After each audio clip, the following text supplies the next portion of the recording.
Hello, everyone. My name is Ian Garcia. This is Devotional Criticism, and welcome back to the New Movie Diary. This is a cinema criticism series in which I review recent, new, and up and coming film releases and attempt to give you the straight facts about them, in my humble opinion. And given that we're now celebrating the beginning of Black History Month, I felt it would be apropos to take that occasion to devote the New Movie Diary to the exclusive review of recent so called Black films, though more especially films by Black filmmakers. And there probably couldn't be a more overt testament to just how far we need to come as a society in this critical moment in which an esoteric white Christian nationalist regime is attempting an ethnic cleansing of the United States than the fact that even within the first week of Black History Month, that a new movie by a Black filmmaker was virtually impossible to find at last weekend's box office. Not trying to engage in any erasure, within the last 5 weeks we have seen some pretty significant or interesting looking films directed by or heavily featuring Black casts, not the least of which includes the Nia DaCosta directed spin-off of 28 Years Later, the janky hood horror vampire flick Night Patrol, the documentary Seeds from director Brittany Shine, as well as what was going to be my most anticipated film of last week, the British-Nigerian co-production My Father's Shadow by writer-director Akinola Davies Jr. But even to that extent, each of these productions tells a story about the ways in which systemic racism continues to hold back both the personhood of Black people in general, but also the opportunities of Black artists in particular. Night Patrol, which I did finally see, turned out to be an only slightly above average bit of fun January horror slop. The Bone Temple, despite a robust publicity campaign, bombed at the box office, probably due to some classic combination of inopportune timing by the distributor and, frankly, the fact that it was tied to following up on a previous film by veteran white filmmakers that, while successful financially, was certainly polarizing to a lot of mainstream audiences who didn't know what to do with such an aggressively stylized, genre-bending movie, and even if they dug it, were probably not going to leap at the opportunity to see its immediately oversaturated sequel. Seeds, fairly typical for a documentary, seems doomed to not getting much of an expanded rollout outside of its exclusive engagements at major coastal indie theaters, and distributor Mubi has apparently decided to give My Father's Shadow such a limited exposure to the American public that I couldn't even find any screenings for it at even those major coastal indie theaters nearest to me. So basically what I'm saying is that besides tailored romantic comedies like Relationship Goals or the forthcoming Halle Bailey star vehicle You, Me, and Tuscany,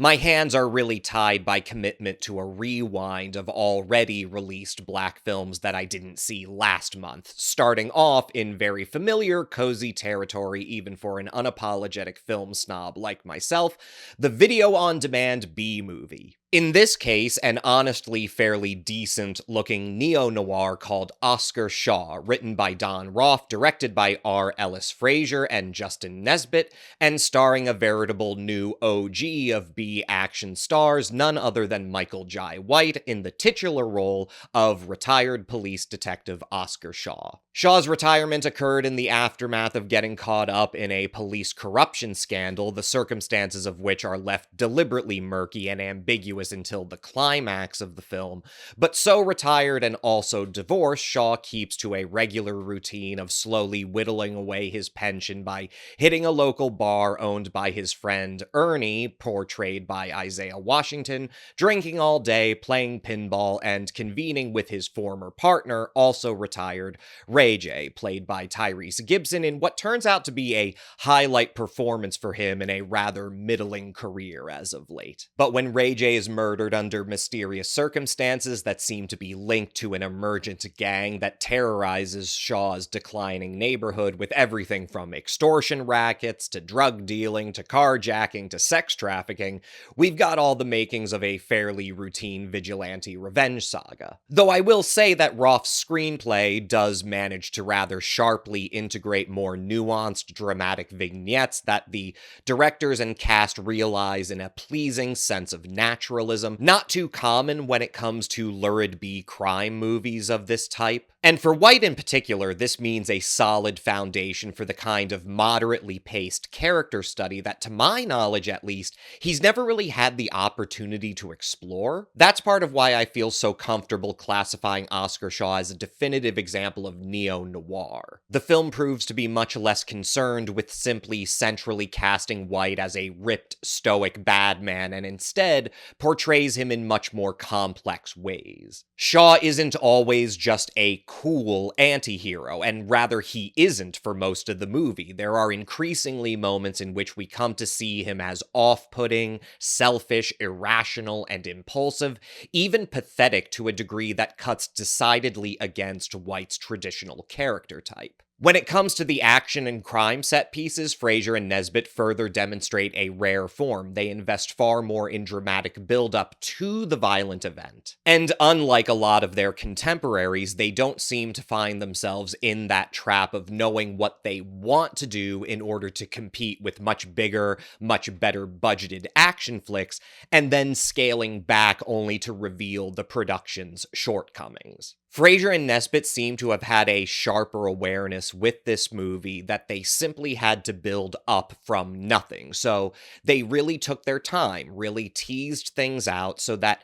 they could then take further advantage of the fact that you're not expecting much, so that when the spare action hits, it hits like a brick being dropped in an empty basement. The impact and sound of the violent event is what they shoot and cut for. And then, rather than just settling for that effect, they'll linger on a moment, or they'll actually take advantage of what they couldn't achieve by making you think the big hit in the scene was the one you just watched or heard, only for the camera to slowly move over to some element that you weren't paying attention to, and then they sock you with a second hit, which is the aftermath of some violence we didn't even witness. Again, for a production like this, there is just some shockingly effective exploitation of where our attention is drawn to, what we're shown and then distracted from, and which further settles you into that monstrous atmosphere of a noir, not just an action movie. It really convinces you that for whatever other flaws it has,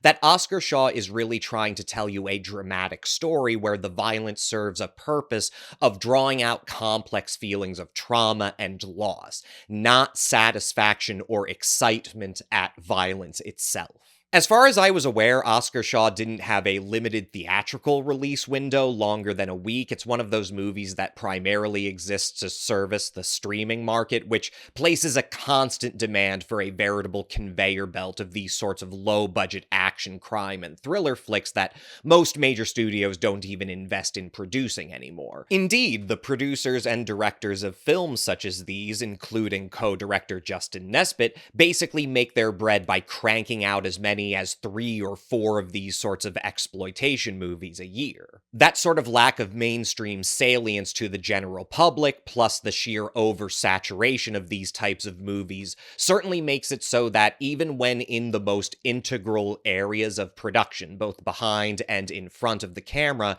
you find a higher representation of black faces, they are rarely even acknowledged as part of the ongoing story of black film history. But just as with all exploitation cinema, I would argue it's also exactly these sorts of factors that can ironically lead to situations where you see far more stylistic, narrative, and thematic diversity available to independent filmmakers that still eludes those individuals who manage to make it into the big leagues, only to find that the major studio conglomerates are not actually that interested in representing the diversity of voices and styles among political minorities, and more often simply regressing to a mean of what they think the majority of both black and pluralized white audiences will even bother to show out for. Now, that's not a definitive rule or anything. These sorts of run-of-the-mill B-exploitation flicks regress just as hard to a mean in and of themselves when catering to a much smaller, more niche audience. But when we are talking about systemic racism in the film industry, not not just critiquing the quantity of Black representation, but the quality of it in terms of expressing the diversity in Black personhood, perspectives, and creative vision,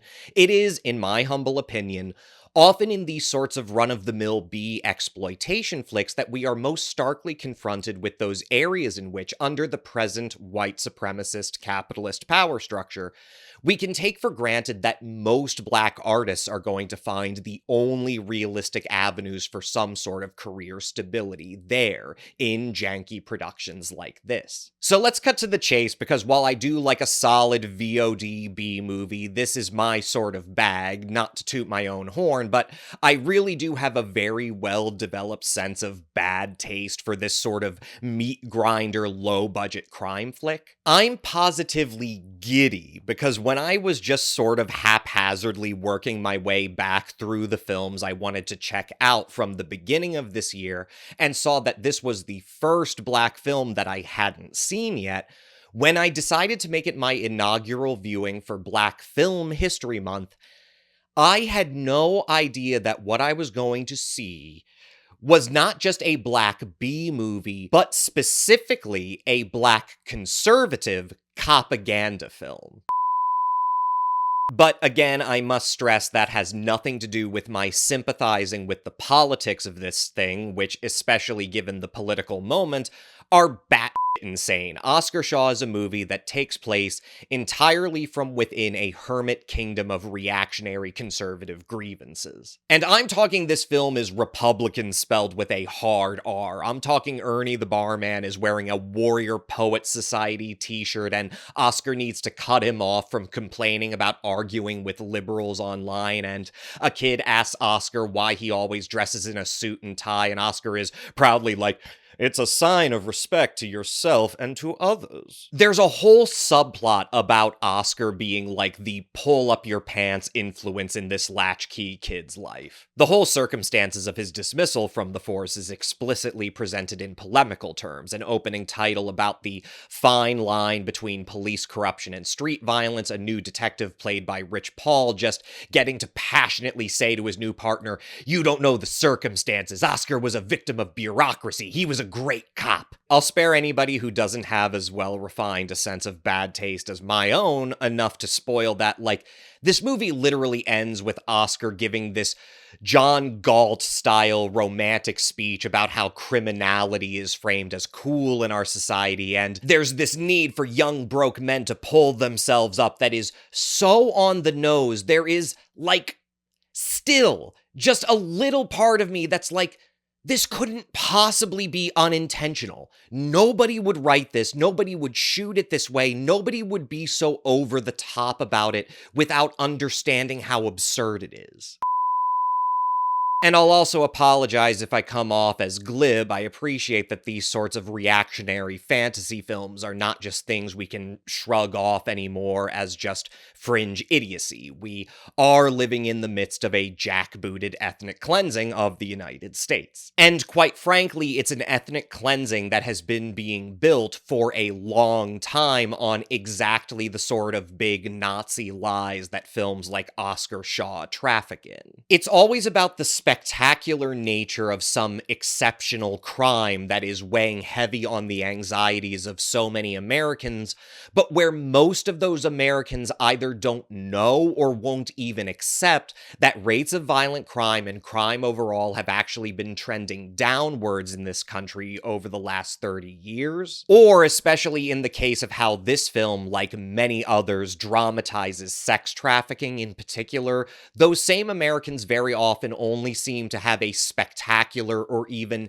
downright fetishistic or kinky fantasy about what that sort of crime entails. Every movie like this just shows women getting abducted off the streets and out of stores and out of cars and then getting shot up with heroin in a cage in some dingy warehouse or squat. If you want to understand how most sex trafficking works, and more importantly, how important that grooming is as a predicate of the vast majority of sex trafficking and where that sort of grooming is most likely to occur, I would recommend a film more like Jamie Dack's harrowing Palm Trees and Power Lines, or better yet, for Black Film History Month, Janixa Bravo's At Zola. I'm not saying there aren't more severe instances of sex trafficking networks. With the further declassification of the Epstein files, we seem to now have ample evidence that there was even one being deliberately maintained for decades by multiple intelligence agencies, both domestically and by our allies abroad, that literally used sex trafficking and the coercion of women and girls as a kind of luxury experience, as some kind of networking system for not simply controlling, but also attracting potential assets in the worlds of politics, finance, and industry. But let's be real here. Since the current president of the United States is as, if not more, compromised by these revelations than virtually anybody else, it might be relevant for all of us to recognize the profound irony that it is the very people who are the most guilty by association with this network that were the most effective in leveraging the anxieties of so many, especially established white Americans, about sex trafficking. Not as it most commonly occurs, but as some paranoid fantasy that arouses and titillates our own repressed sexual fantasies. I've got some bad news, especially for the men out there. You've probably come across more evidence of sex trafficking accidentally while looking at porn than you have ever seen an accurate representation of in a film like this. And this isn't just superficial content divorced from the logical extreme of the kind of reactionary political narratives that the filmmakers behind Oscar Shaw have opted to make explicit to the drama of the film. Because ultimately, no matter how exceptionally well made this thing is per the bog standard criteria of a crime film at this budget, its polemics also say the quiet part out loud in terms of what motivates the drama just as much as vengeance motivates Shaw. Though they talk a big talk about corruption and political malfeasance, the lascivious ways in which established conservatives, especially in film and television, have of talking about and imagining and portraying violent crime, especially that mystified phantom of violent sexual crime divorced completely from, I don't know, a critique of masculinity, they reveal a psychosexual fixation that has no basis in reality and therefore implies that their politics at the same time is chasing a similar kind of thrill from their participation and grievance. Black or white, reactionaries don't care about stopping so-called corruption. What they want is the adequate permission structure to do what they perceive as a form of noble corruption. A form of corruption ordained as necessary by some invisible righteous force in order to wipe the slate clean of the impure. Even when they don't have any substantial evidence of impurity apart from their own sense of grievance, their own sense that they have not been sufficiently validated in their most regressive and antisocial attributes. That is to say, if they haven't gone the extra hard mile, metaphorically speaking, of making themselves unemployable. God, it's occurring to me that this whole movie might be some kind of absurd revenge fantasy based on, like, Isaiah Washington's firing from Grey's Anatomy. I really wish I had a less prickly subject to talk about for the first review of Black Film History Month, but the facts on the ground are what they are, and while I would never do something so irresponsible as to conflate the political fringes of Black reactionary conservatism with anything representative of Black history or Black film history more broadly, it's never going to be lost on me that whereas the last time I saw Black conservatism represented in a Black film, it was in the Tim Story directed horror comedy The Blackening, where Jermaine Fowler gives a phenomenal comic performance as Clifton, a twice Trump voting nerd who turns his own venomous sense of grievance and isolation outward to attack his own friends. His own, it must be said, much smoother spoken, much conventionally sexier black friends. Definitely check out The Blackening anyway. Total surprise for me, gave it a 4 out of 5 when I saw it back in the summer of 2023. Oscar Shaw is the type of movie Jermaine Fowler's Clifton would probably love, especially because with star Michael Jai White's age, his ability to inhabit a role that much more defined as Oscar Shaw comes at the cost of accepting that he physically can't convincingly play this yoked sensei all the time. One of the best things about this movie is just getting to see how Fraser and Nesbitt really progressively reveal this character, where you're not sure if we're watching him go deeper and deeper into a downward spiral as he's rejected by the system, even I guess implicitly as he's rejected by even most black people around him in his community, or if we're just seeing more and more of who he always was, which is not so much a more dapper John Shaft as it is some mixture of that with a transient hippie deadbeat like the dude and, of course, the politics of Clarence Thomas. But just the fact that both Michael Jai White and Isaiah Washington look like they do, the fact that they aren't just these contrived depictions of a sad incel with big dopey glasses that all these black conservatives look, or at least looked like in their younger years, just like the Chads and baddies in The Blackening with the correct politics. This is in-house stuff, isn't it? This is in-house stuff. I got way out of pocket, but I'm just saying there might be a problem with applying this kind of Victorian physiognomy to political correctness, black or white. White people definitely do this in our movies too, and maybe there's a lesson there about how we often feel limited to critiquing or satirizing reactionary ideas with a tool set of easily conveyed surface level stuff that might in and of itself be super reactionary, like the idea that all the hot young people automatically have the best politics and it's that nerd behind the desk who you should distrust. This is in-house stuff. It's in-house stuff, so that's about it. I'm just gonna shut up and give Oscar Shaw a 3.5 out of 5. Not a general recommendation. This is a masterful example of an already very niche kind of low-budget film, but that means it's really only for maniacs like me with a sense of bad taste that is as well honed as Michael Jai White's jab. Anyway, I'm getting out of here. Thank you so much for sticking through this whole video, and please don't be a stranger to shouting out in the comments, what did I get right? What did I get wrong? Otherwise, please share, like, subscribe, bell, yada yada. My name is Ian Garcia. This is Devotional Criticism, and this was the New Movie Diary. I'm gonna catch you guys next time.